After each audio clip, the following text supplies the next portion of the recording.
Another type of fireman's carry situation occurs when your partner or opponent is retreating from you. As you can imagine, if Colby is retreating and I try a fireman's carry, I pop the head and I come in, to catch up, it's very difficult. I've got to go in much, much further. Obviously that gives him more time to be able to defend my attack. Okay, so it's not a favorable situation to try the fireman's carry that I just showed a moment ago when my partner or opponent is retreating. There's another way of attacking the fireman's carry, and that is, just like before, I'm going to go the direction he's going. Before he was pushing into me, and so I went that way. This time he's retreating, so I'm going to go that way, but I'm going to do it a little bit differently. And admittedly, this is a more difficult type of technique, both to learn and to execute, because again, it requires traveling greater distance. Can't travel greater distance as quick as you can travel a shorter distance, and again, it leaves more time for your opponent to defend against the attack. So this is a more difficult type of attack. If Colby is retreating, and just retreat slowly for demonstration purposes now, he steps. What I'm going to do is I'm going to attack that. I'm going to attack the fireman's carry from here, but I want you to watch. This knee is going to come down next to this front foot here. Now I want you to watch. As my leg comes in, I'm going to transfer my weight to the outside. Notice how I rotate. And then I'm going to throw. I'm going to break that down, but just understand that he's retreating along this line, and that's the same line of my attack. Notice that as my opponent is retreating back, I need to do a couple of things. The first thing I need to do is catch up to that front leg. When I say the front leg, I'm going to attack typically right as he wants to move this leg back. And as he's stepping back, attack, attack, attack. That's about the timing that I would be coming in with this knee to here.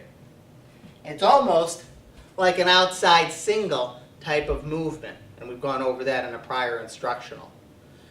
The hard part is that I not only need to catch up with Colby, I need to overtake him, because I also need to get behind him so I can continue that momentum that way. I get behind him so that I can block his leg so that he can't continue to retreat. I also load the weight up on that particular leg. And you'll notice too, I'm torquing his body as I'm doing all of that. So, again, doing it slowly here. As Colby's moving back, there's no way I'm going to be able to come in here and bring him this way. I've got to stop his momentum, and then I've got to redirect it like in the first attack, and that just isn't going to happen, at least against somebody that's proficient. So I've got to continue the motion. So what I'm going to do is, Colby's retreating. I might have been pummeling or whatever. Colby's retreating. What I'm going to do is I'm going to step here. This knee comes down here. Of course, I want to be in tight here. This is going to come around low, not up here. It's going to come around low. I want you to watch. This knee is right next to his ankle here. It wants to be right here. This knee here is going to come around behind. Watch how I rotate. Watch how I'm going to load Colby up on this leg from here. This way, and I rotate, and I'm going to throw here. It's kind of like I'm rotating his body, and I'm like a screw, or like a spring rather. I'm getting tighter and tighter. I get very, very tight, and it's kind of like then I can spring forward and complete the throw. So from this position, Colby's moving back. I pop here. I'm going to come in. Here. I set him up here. I'm going to come in quickly and continue. Notice the momentum was going the whole time. I didn't stop when I got in this position, blocking his ankle or his foot with my two knees. It was all one continuous motion. And by the way, of course, as you probably saw before, although I didn't mention explicitly, the first fireman's carry is all one continuous motion.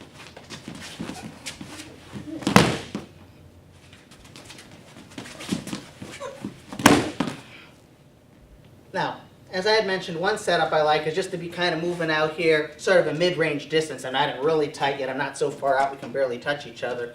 I like kind of keeping a little bit of control here, being able to tap, touch, move around, because I like to be able to get my single, my high crotch, my double. Well, I think that sets up a good fireman's carry too, so it gives me an alternative in that situation. Again, where I'm facing my opponent in that same way, such that they're not really sure, based upon my position, which type of an attack I might initiate. But one possibility is that inside control on one side, the head pop or the loose collar tie on the other side. Another possibility is to be in here. Though a lot of people, like I mentioned before, are kind of cautious. But like if Colby is pushing into me and I'm having to retreat, you know, if I'm losing the pummeling fight here, and I can get my head down here, it's not a big change for me to get my head underneath to do a fireman's carry. But saying that, I want you to notice where my feet are right now. If my foot, my right foot here is in front, and I have Colby's left arm, as you can imagine, you see how my hips are facing in this direction, I've got a much bigger turn to come underneath. So when I set my fireman's up, typically, even if this foot's forward, before I hit that fireman's, now notice this foot's forward, my left foot is forward.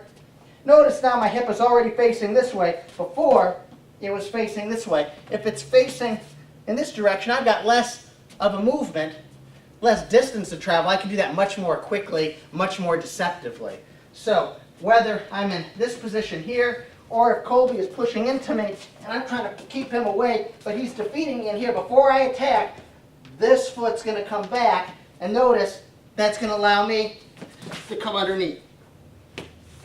So my main point there is being aware of your foot position, because your foot position, if I'm going to attack Colby's left side, I want my left foot forward prior to the attack.